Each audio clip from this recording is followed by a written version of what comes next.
오늘 우리에게 주시는 하나님의 말씀 함께 보도록 하겠습니다. 주시는 말씀 이사야서 15장의 말씀입니다. 이사야 15장의 말씀 1절에서 9절까지의 말씀을 우리 함께 보도록 하겠습니다. 이사야 15장 말씀 1절에서 9절까지의 말씀을 한 절씩 교독하도록 하겠습니다. 1절의 말씀을 제가 먼저 읽겠습니다. 모압에 관한 경고라. 하룻밤에 모압 알이 망하여 황폐할 것이며 하룻밤에 모압 길이 망하여 황폐할 것이라.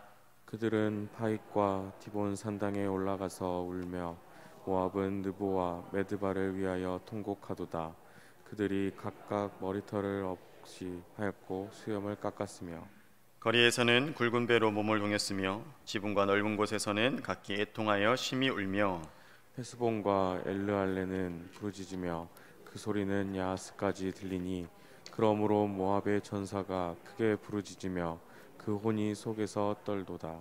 내 마음이 모압을 위하여 부르짖는도다. 그 귀인들은 소알과 에글라 슬리시아로 도망하며 울며 루잇 비탈길로 올라가며 호로나임 길에서 패망을 부르짖으니 이므린 물이 마르고 풀이 시들었으며 연한 풀이 말라 청정한 것이 없음이로다. 그러므로 그들이 얻은 재물과 쌓았던 것을 가지고 버드나무 시내를 건너리니 이는 곡성이 모압 사방에 둘렀고 슬피 부르짖음이 에글라임에 이르며 부르짖음이 브엘엘림에 미치며. 함께 읽겠습니다. 디몬 물에는 비가 가득함이로다. 그럴지라도 내가 디몬의 재앙을 더 내리되 모압의 도피한 자와 그 땅에 남은 자에게 사자를 보내리라. 아멘. 오늘도 하루의 첫 시간을 깨어 나오신 우리 사랑하는 성도님들 환영하고 축복합니다. 또 주님의 말씀이 오늘 이 세상을 살아낼 수 있는 귀하고 복된 우리의 믿음의 말씀이 되기를 주님의 이름으로 축복합니다. 아멘. 오늘 함께 나눈 이사야 이 15장의 말씀에서 우리가 다른 것과는 이전과는 다른 특이한 점을 하나 살펴볼 수 있습니다. 그것은 어떤 것이냐면 선지자 이사야가 이렇게 말씀하는 이 예언 가운데 그들의 고통을 대신 안타까워하는 이런 인간적인 모습을 좀 보이고 있다는 점이 특이한 점으로 볼 수 있습니다. 앞서 심판을 선포한 나라들을 보면 바벨론, 아수르, 블레셋 이런 나라들을 보면 그런 나라들과 보였던 심판의 내용과는 그 온도차가 확연히 다른 것을 볼 수 있습니다. 이것은 아마도 모압이 아브라함의 조카인 롯의 후손들로서 이스라엘과는 어떤 면에서는 친족과 같은 그런 민족들이기 때문에 이러한 모습을 보이지 않나 이렇게 추측해 보기도 합니다. 그래서 선지자 이사야는 모압에 임한 이 큰 재앙을 보면서 진심에서 우러나오는 안타까운 애가를 오늘 이렇게 부르고 있는 것입니다. 이사야가 모압 땅에 갑자기 임할 파멸에 대해서 이렇게 선포합니다. 그래서 이스라엘의 서쪽에 위치한 블레셋에 대해서 선포한 이후 이제 이스라엘 동편에 있는 모압 땅에 대하여 심판을 이렇게 예언하고 있습니다. 그래서 1절에 보면 모압에 관한 경고라 이렇게 시작하는 것을 볼 수 있죠. 근데 본래 경고라는 것에 한자어로 이렇게 살펴보면 짐이라는 뜻을 내포하고 있습니다. 경고의 짐이라는 뜻을 이렇게 함께 가지고 있는데 이것은 이사야 자신이 만들어낸 이야기나 스스로 생각한 것을 선포한 것이 아니라 마치 자신에게 짐과 같이 부여되었던 것, 하나님께서 내게 주셔서 짐과 같이 부여된 이것을 이제 선포하는 것으로 이렇게 우리가 바라볼 수 있는 것입니다. 하나님께로부터 주어진 이 계시를 모압에게 임할 비극적인 그 상황을 초자연적인 것으로 미리 보고 이렇게 예언함으로 이렇게 전하는 것을 볼 수가 있습니다. 그래서 이사야가 전한 이 모압 땅에 임할 재앙들에 보면 마치 이미 일어난 것처럼 생생하게 전하는 것을 볼 수 있습니다. 과거에 있었던 일인 것처럼 앞으로 일어날 일에 대해서 아주 생생하게 증언하는 것을 볼 수 있죠. 그래서 모압에 대한 경고는 이렇습니다. 처음으로 이야기하는 것이 두 성읍이 이제 파멸할 것을 이야기합니다.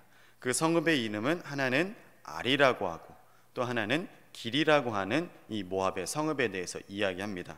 그래서 하룻밤에 모압 알이 패망할 것이고 또 하룻밤에 모압 길이 망할 것이라고 이렇게 이야기하고 있습니다.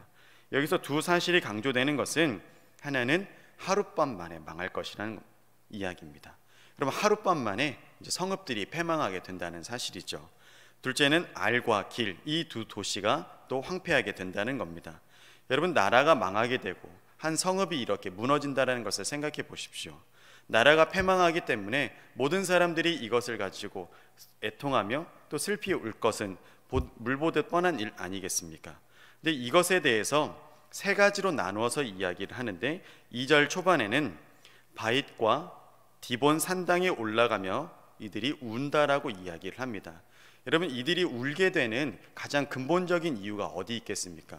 모압이 여전히 하나님께로 돌이키지 않는 것이죠. 모압이 하나님께로 나오지 않고 계속해서 우상에 대한 섬김과 그 우상의 나아감을 그치지 않는 이 모압 민족들을 볼 수 있지 않습니까? 그런데 이들이 이제 패망하게 되고 그들의 큰 성읍들이 망하게 되는 결과를 보게 되었음에도 불구하고, 그런 예언이 선포되었음에도 불구하고 그들이 어디로 가서 옵니까? 디본 산당에 올라간다고 합니다. 바잇으로 올라간다라고 하죠. 여기는 그들이 섬기고 있는 그모스라고 하는 우상이 숨겨져 있는 그런 성읍이 이 도시이기 때문에 그렇습니다. 아직도 심판을 행하시는 분이 하나님이심을 깨닫지 못하고 그들이 여전히 섬겼던 우상에게로 나아가는 어리숙함을 아직도 보여주고 있는 것입니다. 그리고 계속해서 느보와 메드바를 위하여 통곡한다라고 이야기합니다. 길과 마찬가지로 느보, 메드바도 도시입니다. 그래서 이 느보와 메드바도 이제 망하게 될 것을 이야기하는 것이죠. 그리고 셋째로는 헤스본, 또 엘르알레가 이곳에서 부르짖는다라고 이야기합니다.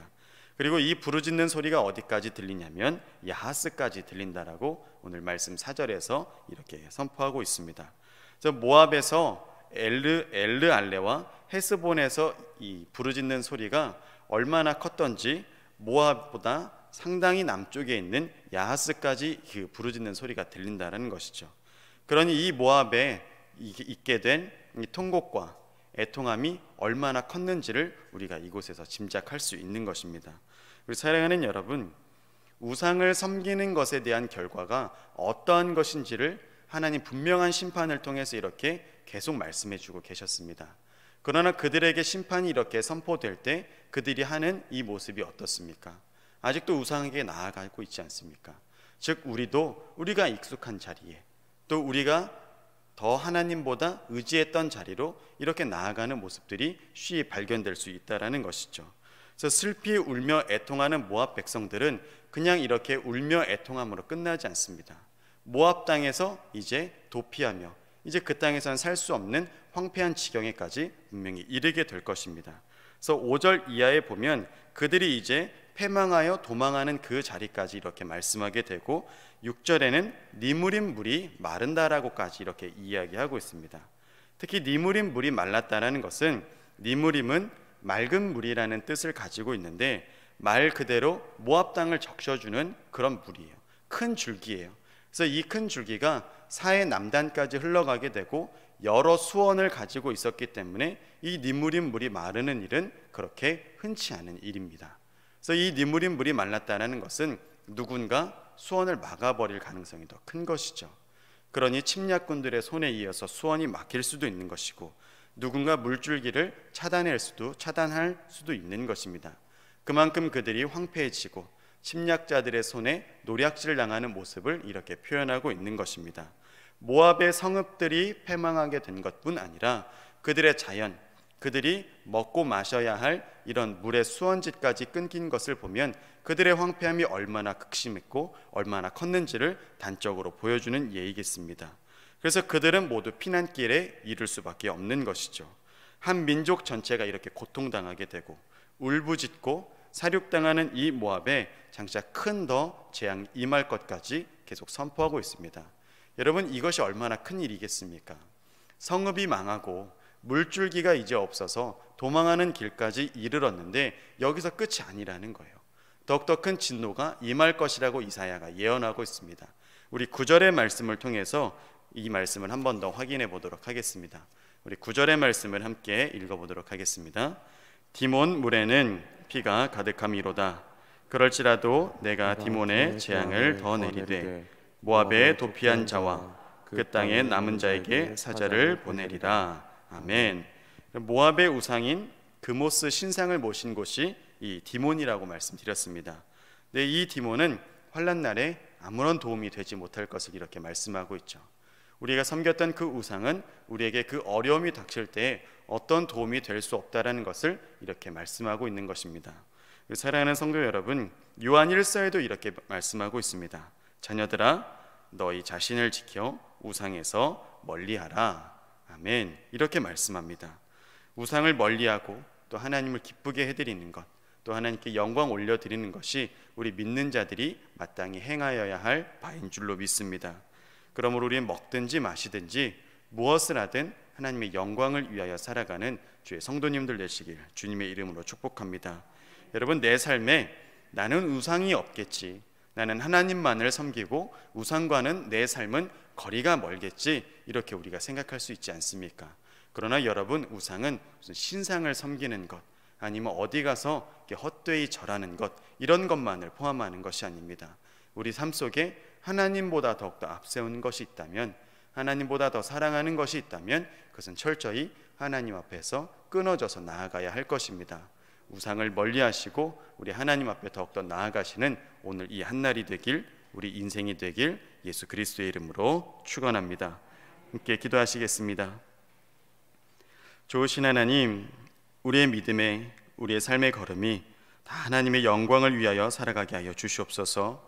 오직 여호와 하나님 중심의 삶을 살게 하여 주옵시고 하나님을 영화롭게 하며 하나님 마음에 합한 자로 그렇게 인정받는 성도의 삶을 살기를 간절히 원합니다.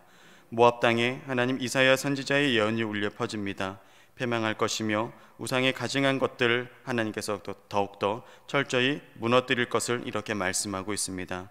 하나님, 주께서 말씀하실 때 돌이키게 하여 주옵시고 주님께서 기회를 주실 때 더욱더 하나님께 나아가게 하여 주옵시고 더욱더 하나님 앞에 나아가 기도로 말씀으로 하나님 뜻을 분별할 수 있는 우리들이 다 되게 인도하여 주시옵소서.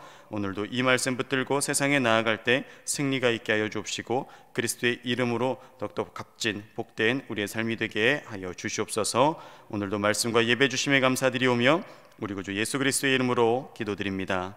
아멘.